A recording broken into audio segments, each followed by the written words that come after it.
साल था 2019, जगह मध्य प्रदेश का खरगोन। लोकसभा चुनाव प्रचार का आखिरी दिन। प्रधानमंत्री नरेंद्र मोदी ने कहा, यह भयंकर खराब बयान है, हर प्रकार से घृणा के लायक, आलोचना के लायक। सभ्य समाज के अंदर इस प्रकार की भाषा नहीं चलती है, सोच नहीं चलती है, इसीलिए ऐसा करने वालों को 100 बार आगे सोचना पड़ेगा। उन्होंने माफी मांग ली, अलग बात, लेकिन मैं अपने मन से माफ नहीं कर पाऊंगा। प्रधानमंत्री नरेंद्र मोदी प्रज्ञा सिंह ठाकुर को मन से ना माफ करने की बात कर रहे थे, जिन्होंने चुनाव प्रचार के दौरान कहा था नाथूराम गोडसे देशभक्त थे, हैं और रहेंगे भी। 2024 में प्रज्ञा का टिकट कट गया। कट टू 2023, दिल्ली में बीजेपी की राष्ट्रीय कार्यकारिणी की बैठक का आखिरी दिन। प्रधानमंत्री बोले, किसी भी कार्यकर्ता को इजाजत नहीं है कि वे फिल्म और फिल्मी कलाकारों पर अनावश्यक बयानबाजी करें। प्रधानमंत्री ने किसी का नाम तो नहीं लिया, पर समझदार के लिए इशारा ही काफी था। नरोत्तम मिश्रा ने कहा, मैं उसको अपने ऊपर लेता हूं और आगे से शिकायत नहीं मिलेगी। मिश्रा ने पीएम के बयान को शिरोधार्य बताया था, लेकिन पीएम ने जो उस दिन इशारों में कहा था, उसका नतीजा निकला 10 जुलाई की शाम, जब उनकी दतिया सीट से उम्मीदवारी चली गई। चली क्या गई? कट गई। उनके साथ ये तब हुआ जब वे नामांकन का पर्चा ले चुके थे। प्रचार में तो कब से लगे थे, उनके बैनर पोस्टर भी दतिया में लग चुके थे। उनके बेटे पिता को फिर से गृह मंत्री बनाने की बातें भी करने लगे थे। अमित शाह के खास कहे जाने वाले नरोत्तम वाया भोपाल दिल्ली तक पहुंचे। अमित शाह की तो छोड़िए, बीजेपी के किसी राष्ट्रीय स्तर के नेता ने भी उनसे हाथ मिलाना उचित नहीं समझा। सवाल है कि सिर्फ उनके आड़े तिरछे बयान या कुछ और भी था जो उनकी राजनीति पर भारी पड़ा। दतिया में आज वे भावुक हो गए। ये आशुतोष तिवारी के लिए था या उनके साथ जो कुछ बीते दिनों में हुआ उसकी तरफ इशारा? राजधानी में इसी की बात। नमस्कार, मैं हूं Pankaj Jha.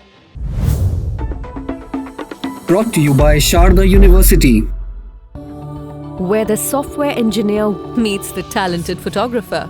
The world comes together at Sharda University. तो क्या हो गया कि कद बड़ा नहीं है, टिकट नहीं मिला, तो आपकी बात का जवाब तो इसी में है कि कद बड़ा नहीं और पार्टी बहुत ऊपर होती है, हमसे ज्यादा दूर तक देख सकती है लोगों। ये नरोत्तम मिश्रा का आज है, कल भी था जब वे शिवराज सिंह चौहान की सरकार में गृह मंत्री थे। 2023 में तो उनको लोग मुख्यमंत्री का चेहरा तक बताने लगे थे। ये सब बातें इसीलिए हो रही थी क्योंकि उनको मध्य प्रदेश में केंद्रीय गृह मंत्री अमित शाह का राइट हैंड माना जाता था। इस रिश्ते की शुरुआत हुई जब अमित शाह कोर्ट कचहरी के चक्कर लगा रहे थे। उन दिनों वे पीताम्बरा माई का दर्शन करने के लिए दतिया खूब जाया करते थे। तभी वे नरोत्तम मिश्रा के संपर्क में आए। मिश्रा वहां अमित शाह के आतिथ्य सत्कार में कोई कमी नहीं छोड़ते थे। अमित शाह जैसे जैसे केंद्र की राजनीति में ताकतवर होते गए, वैसे वैसे मध्य प्रदेश में नरोत्तम का कद भी बढ़ता चला गया। शिवराज सिंह चौहान की सरकार में नरोत्तम मंत्री थे। इसका बड़ा फायदा उन्हें मिला साल 2020 में, जब ज्योतिरादित्य सिंधिया ने अपने समर्थक विधायकों के साथ पाला बदला। मतलब कांग्रेस से वो बीजेपी की तरफ चले आए तो कमलनाथ की सरकार गिर गई और शिवराज सिंह चौहान फिर से एमपी के मुख्यमंत्री बन गए। तो उस सरकार में उन्हें गृह मंत्री बनाया गया। नरोत्तम मिश्रा नंबर 2 हो गए। शिवराज जैसे ताकतवर नेता के होते हुए राज्य का सब कुछ, मतलब होम डिपार्टमेंट, नरोत्तम को दिया गया। ये अमित शाह से उनकी नजदीकी बताने के लिए काफी था। इतना ही नहीं, 2023 के अगस्त की बात है। 7 साल बाद ग्वालियर में बीजेपी प्रदेश कार्यकारिणी की बैठक उस वक्त हुई थी। अमित शाह खुद वहां पहुंचे थे। बैठक जिस दिन खत्म हुई उसके बाद चर्चा सिर्फ नरोत्तम मिश्रा की ही हुई, क्योंकि बैठक के आखिरी वाले दिन ज्योतिरादित्य सिंधिया से लेकर शिवराज सिंह चौहान तक सब एक साथ कतार में खड़े थे। पर अमित शाह जिसके पास रुके, कुछ मिनटों तक कंधे पर हाथ धर बात की, वो कोई और नहीं, नरोत्तम मिश्रा ही थे। लेकिन चंद महीने बाद 23 के आखिर में जब मध्य प्रदेश विधानसभा चुनाव के नतीजे आए तो वे दिखा कि ये तो बीजेपी की आंधी वाला चुनाव था। पर इस आंधी में भी बरगद की छवि वाले नरोत्तम मिश्रा दतिया में लिटायमान हो गए। हारे तो पुष्कर सिंह धामी भी थे, वो भी मुख्यमंत्री रहते हुए विधानसभा का चुनाव खटीमा सीट से। लेकिन पार्टी हाईकमान की मेहरबानी ऐसी हुई कि फिर से सीएम बना दिए गए उत्तराखंड के। डिप्टी सीएम रहते हुए हारे तो केशव प्रसाद मौर्य भी यूपी में सिराथू विधानसभा सीट से। लेकिन हार के बावजूद उन्हें यूपी का उप मुख्यमंत्री फिर से बनाया गया। लेकिन आधे दर्जन अंगूठी धारण करने वाले नरोत्तम मिश्रा की ग्रहों की चाल चुनाव हारने के बाद से और भी खराब होती चली गई। लोकसभा राज्यसभा का चुनाव आया पर पार्टी ने उन्हें उसके लायक समझा ही नहीं। नरोत्तम की तरह ही विधानसभा का चुनाव तो हारे गणेश सिंह भी और फग्गन सिंह कुलस्ते भी। लेकिन 3 महीने बाद हुए लोकसभा चुनाव में इन दोनों नेताओं को टिकट भी दिया गया। लेकिन इस मामले में भी नरोत्तम की कोई सुनवाई नहीं। कहते हैं कि मध्य प्रदेश की राज्य इकाई ने एक बार ऐसा मौका आया जब राज्यसभा की तीसरी सीट के लिए उन्हें कैंडिडेट बनाने का प्रस्ताव दिया था, पर सेंट्रल लीडरशिप ने मना कर दिया और फिर रही सही कसर दतिया उपचुनाव ने पूरी कर दी। इतना सब कुछ हुआ और नरोत्तम मिश्रा कुछ समझ ही नहीं पाए, या यूं कहिए कि ओवर कॉन्फिडेंट हो गए थे। शायद इसी वजह से जब उनकी टिकट कटी तो उनके लोगों ने पार्टी के दफ्तर पर दतिया में कब्जा कर लिया, सड़कों पर हंगामा हुआ, तोड़फोड़ हुई और बहुत कुछ हुआ। वो भी उस मोदी और अमित शाह की बीजेपी में, जहां कभी पर्चे से मुख्यमंत्री का पता चलता है तो कभी बिना पर्चे के ही मुख्यमंत्री समेत पूरी कैबिनेट राज्यों में बदल दी जाती है। मिश्रा का टिकट कटा तो वे लाव लश्कर लिए पहले भोपाल पहुंचे और फिर दिल्ली तक की सफर पूरी कर ली। लेकिन तब तक देर हो चुकी थी, आखिर में दतिया ही जाना पड़ा।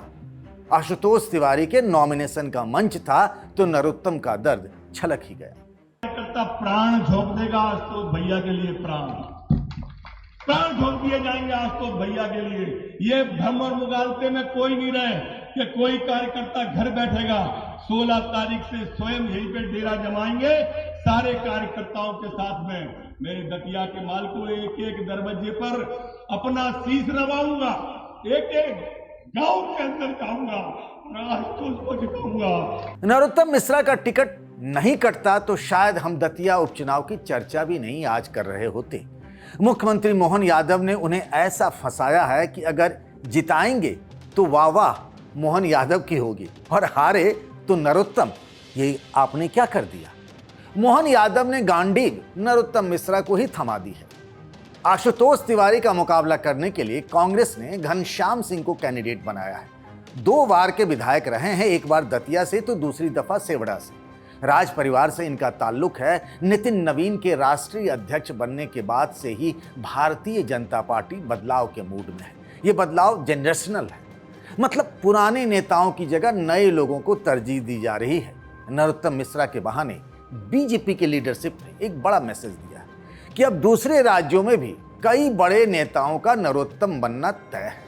आशुतोष तिवारी के लफ्जों में कहें तो अभिभावक बनना अब एक तरीके से फाइनल है।